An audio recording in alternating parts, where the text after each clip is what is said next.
Hey guys, how's it going? I am Cyrus. I want to apologize for literally having no schedule whatsoever when uploading videos. I recently moved, so I had to deal with all of that. And I got a new job, and I'm just kind of acclimating to, how life is being right now. So I also want to say sorry for like the random political video. But if you live here in America, you know that there's a lot going on. And I've had a lot to say for a long time, and I feel like I can't say what I want to say a lot of the time. So I just had to make a quick video, tell everyone how I felt, let everyone else know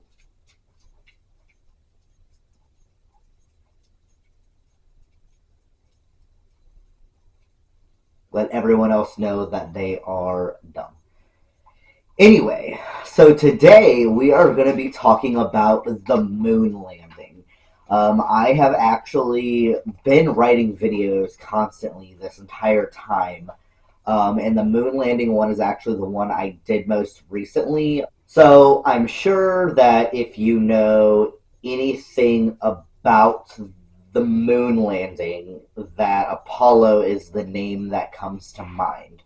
Apollo itself was the mission that was meant to send people to space. Now, Apollo 11 is the one that everyone remembers. I just want to let you know that there are several before and several after. They did not just start with 11, to be clear. Okay, so let's just start at the beginning with Apollo 1.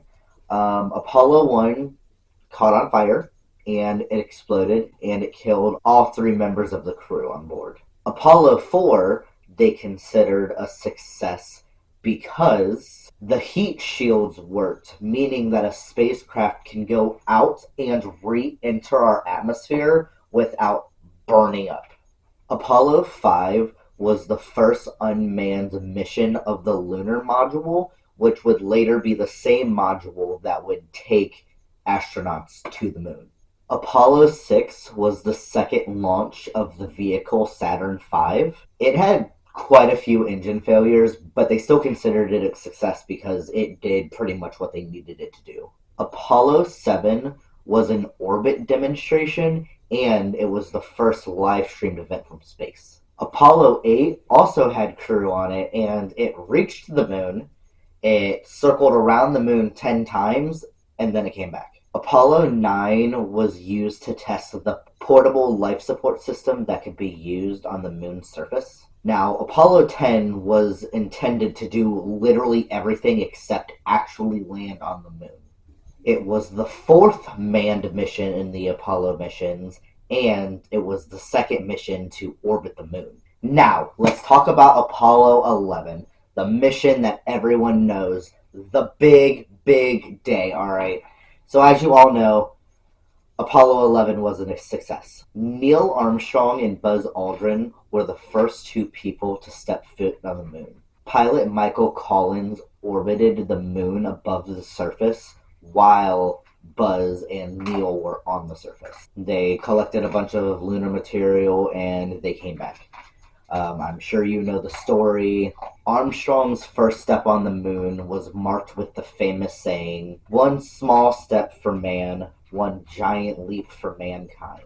The three of them spent 8 days in space before landing into the Pacific Ocean.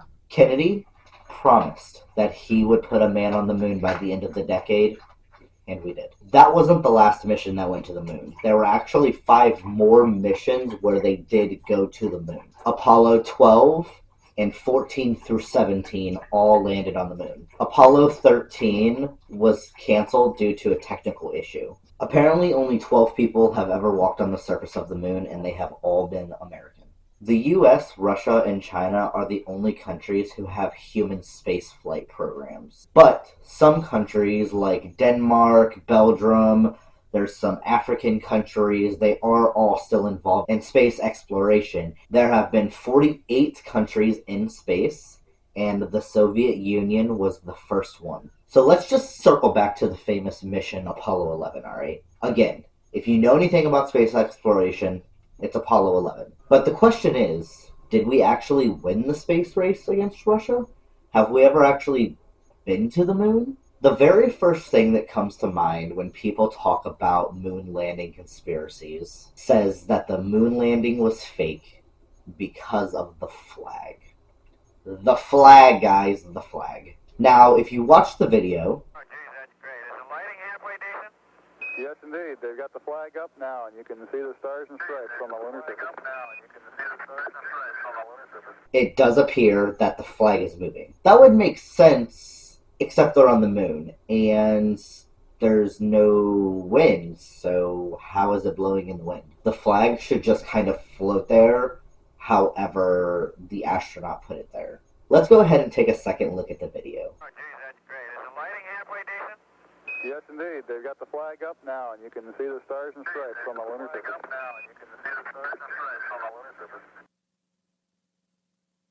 Do you see anything else that's weird? All of it. Where are the stars? And why do all the shadows look like that? How about this video?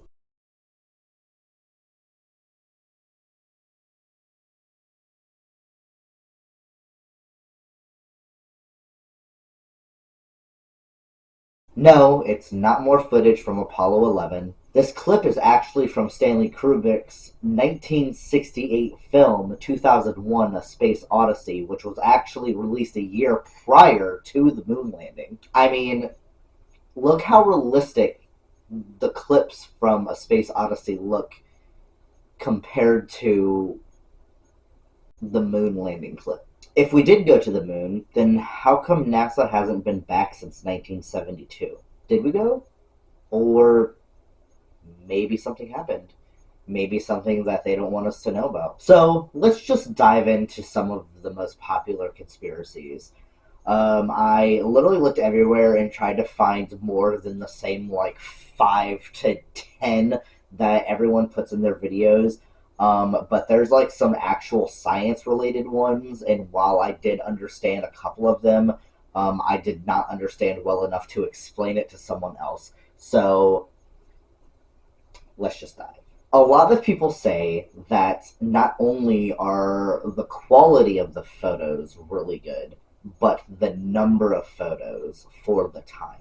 And like I had mentioned before, a lot of the angles and a lot of the shadows that are seen in the video and in the photos do not really correlate with having one light source being the sun. There's a couple of photos that were supposedly taken miles apart, but if you look at the backgrounds, they look identical. And if you look at those photos, there's also rocks on the ground, a couple of them, that seem to be marked with a C, almost like it's a stage prop. We've seen this video and pictures from it a couple of times. I just want to point out that the shuttle lands, they all get ready, the thing comes down, Neil Armstrong comes out and says his famous saying, and then... Big shadow. I'm going to step off the limb.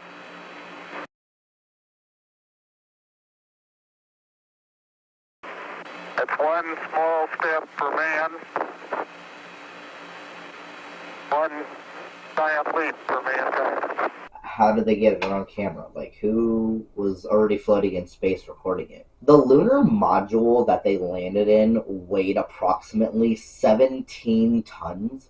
Why are there no imprints compared to right next to it where there's foot imprints from the astronaut? So this was definitely something interesting that I had not really learned about. The Parkes Observatory, which is in Australia, was originally supposed to be the place that was streaming the feed of space, okay? They were going to be the ones relaying communications, but 5 hours before the launch, they were told to stand down, which really doesn't make sense because they were the ones that were like everyone told, like other countries were informed that Australia was going to be the one doing this. They supposedly had the clearest feed, which makes sense because they took the most time to set up because that's what they were supposed to do. All of the sources actually streamed the US live feed. Even in Australia, none of them used the observatory's live stream.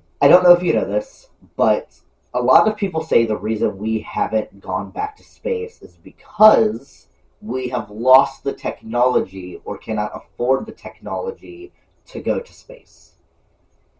Now, I just want to say that this is half true because the designs and the blueprints for the different modules and different tools and stuff for the space shuttle, they went missing. And this also included all the high resolution video footage from the first moonwalk. During the space race, the USSR was literally always ahead of us. They were always in front of us. I mean, they pretty much just took a dump on NASA, alright? So, another thing that I kind of think is a little weird is that the US won the space race.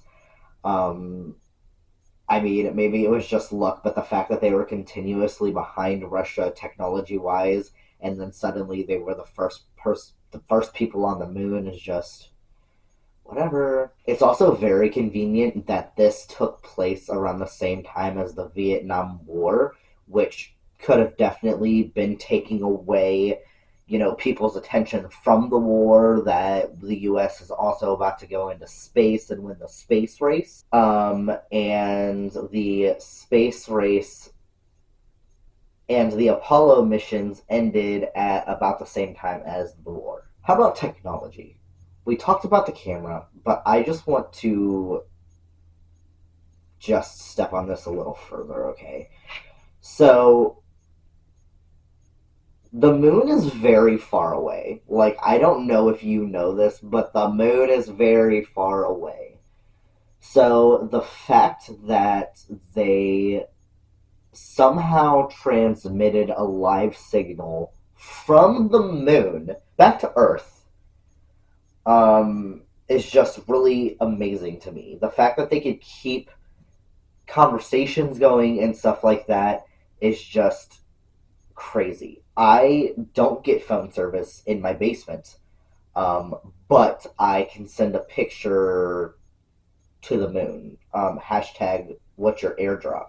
Digital tech was pretty much in its infancy in the 70s, so I don't know if you've ever seen pictures of like a computer, but computers literally the size of my desk, okay, barely had enough memory to run,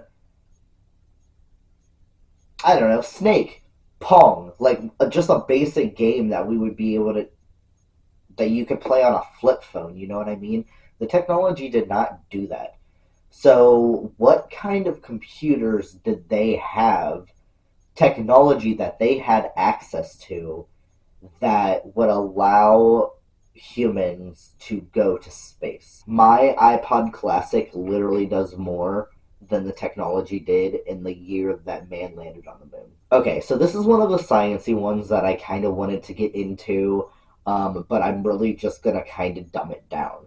So basically, the world is surrounded by an atmosphere. And because we have two strong magnetic poles at the south and the north, we also have like magnetic layers around the Earth. There's an inside layer and there's an outside layer.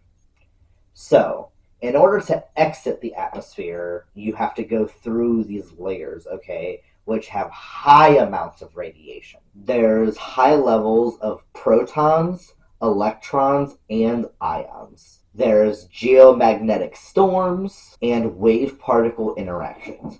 So basically, batshit is going on in these belts, alright? The radiation levels do change depending on where you are in the belt or in the atmosphere, which makes sense. But it is highly dangerous if humans are exposed to it for a while. But they flew through it, they came back, and they were fine. Let's just talk about the obvious truth. The moon, it's fake. It's literally just an alien space station or observatory where they're watching us, or it is actually just where provolone comes from. Thank you. I hope you had a good time. go ahead, subscribe to my channel, watch my other videos, drop a comment down below. Thanks for sitting through this far, and I will see you sometime soon.